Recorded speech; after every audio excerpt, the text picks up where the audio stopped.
అందరికీ నమస్కారం. మరి ఈనాడు జోగులాంబ గద్వాల జిల్లాలో ప్రైవేటు స్కూళ్ళ యొక్క ఫీజుల దోపిడీని అరికట్టాలని మరి జిల్లా కలెక్టర్ గారికి, డిఓ గారికి వినతి పత్రం ఇవ్వడం జరిగింది. మరి స్కూళ్ళు ప్రారంభమైన ఈ రోజు నుంచి ప్రైవేటు స్కూళ్ళ యొక్క దందా జోగులాంబ గద్వాల జిల్లాలో విచ్చలవిడిగా రోజు రోజుకు పెట్టిరేగిపోతున్నాయి. నర్సరీకే దాదాపు 30,000కు పైగా ఫీజులు తీసుకుంటున్నారంటే వాళ్ళు ఏం విద్యని అందిస్తున్నారో అర్థం కాని పరిస్థితిలో ప్రైవేట్ వ్యవస్థ, విద్యా వ్యవస్థ ఉండడం దుర్మార్గం, సిగ్గుచేటి జిల్లాలో. తక్షణమే ఏవైతే ప్రైవేటు పాఠశాలలు ఇంటర్నేషనల్ పేర్లు, నేషనల్ పేర్లు, జాతీయ పేర్లు ఇట్లా పేర్లు మాత్రమే అద్భుతంగా పెడుతున్నారు, కానీ లోపల చూస్తే పుచ్చు ఉంది మొత్తము. పైన పటారం, లోపల లొటారం అన్నట్ట. ఎందుకంటే ఆ స్కూళ్ళలో అవి రేకుల షెడ్యూల్లో ఉన్నాయి, లాడ్జుల ఆకారంలో ఉన్నాయి. బిల్డింగ్లను రెంట్కి తీసుకొని స్కూళ్ళను నడుపుతూ ఉన్నారు. మరి వీళ్ళకి పర్మిషన్ ఎట్లా వస్తున్నాయో అర్థం కాని పరిస్థితి ఉన్నది ఈ జోగులాంబ గద్వాల జిల్లాలో. మరి అందుకే అటువంటి వాటిపైన కూడా, పర్మిషన్ లేని స్కూళ్ళ పైన కూడా తక్షణమే చర్యలు తీసుకొని వాటిని గుర్తింపును రద్దు చేయాలని కూడా ఈ సందర్భంగా మరి డిఓ గారికి, కలెక్టర్ గారికి విన్నవించడం జరిగింది. మేము ఒకటే చెప్తా ఉన్నాం, ఇవాళ ప్రైవేటు స్కూళ్ళు చాలా పెట్టిరేగిపోతున్నాయి, నాణ్యమైన విద్యను అందిస్తలేదు, అర్హత లేని టీచర్లతో తక్కువ జీతాలు ఇచ్చి మరి పిల్లలకి బోధిస్తూ ఉన్నారు. ఇంకొక దారుణమైన విషయం ఏంటంటే మౌలిక సదుపాయాలు ఏమి లేవు. ఇవాళ 1000 మంది 500 మంది ఉంటే కూడా టాయిలెట్స్ 2-3 తప్ప టాయిలెట్స్ లేవు, బాత్రూమ్స్ లేవు, ఆట స్థలం లేదు, ప్రేయర్ చేయించడానికి కూడా ఆట స్థలం లేని పరిస్థితి ఉంది ఈ జిల్లాలో.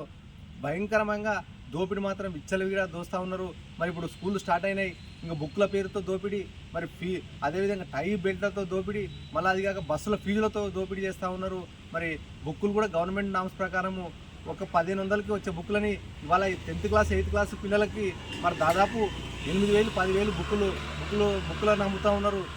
ఖచ్చితంగా డిఓ గారు దీనిపైన చర్యలు తీసుకోవాలి. ఏ ప్రైవేట్ స్కూల్ కూడా బుక్కులు కానీ, టై కానీ, బెల్టులు కానీ, దుస్తులు కానీ అమ్మితే ఖచ్చితంగా ఆ ప్రైవేట్ పాఠశాల యొక్క గుర్తింపును రద్దు చేయాలని ఈ సందర్భంగా డిమాండ్ చేస్తూ ఉన్నాం.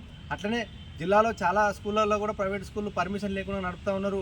మరి ఐజా మండలంలో కూడా కొన్ని ప్రైవేట్ స్కూళ్ళు మరి పర్మిషన్ లేకుండా విచ్చలవిడిగా నడుపుతూ ఉన్నారు. వాటిపైన కూడా చర్యలు తీసుకోవాలని మేము తెలపడం జరిగింది.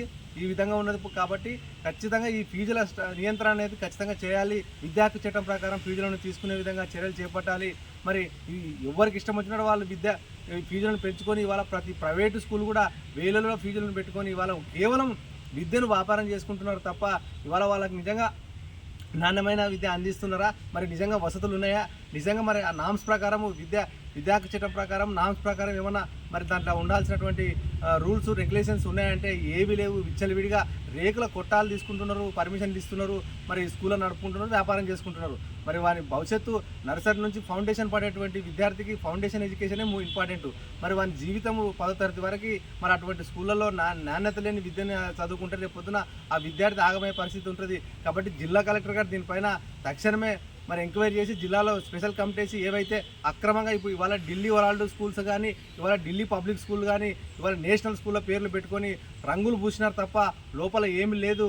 సో కాబట్టి అటువంటి స్కూళ్ళ పైన తక్షణమే మరి కఠినమైన చర్యలు తీసుకునే విధంగా కూడా ఈ జిల్లా యంత్రాంగము చర్యలు చేపట్టాలి. లేని పక్షంలో పెద్ద ఎత్తున కూడా మరి బీఆర్ఎస్వి జోగులాంబ గద్వాల జిల్లాలో ఫీజుల నియంత్రణ కోసము, మరి మౌలిక సదుపాయాల కోసము, మరి అదేవిధంగా ఏవైతే ప్రైవేటు స్కూళ్ళలో పర్మిషన్ లేవో వాటిపైన ఖచ్చితంగా పోరాటం చేస్తుందని ఈ సందర్భంగా హెచ్చరిస్తూ డిమాండ్ చేస్తున్నాం.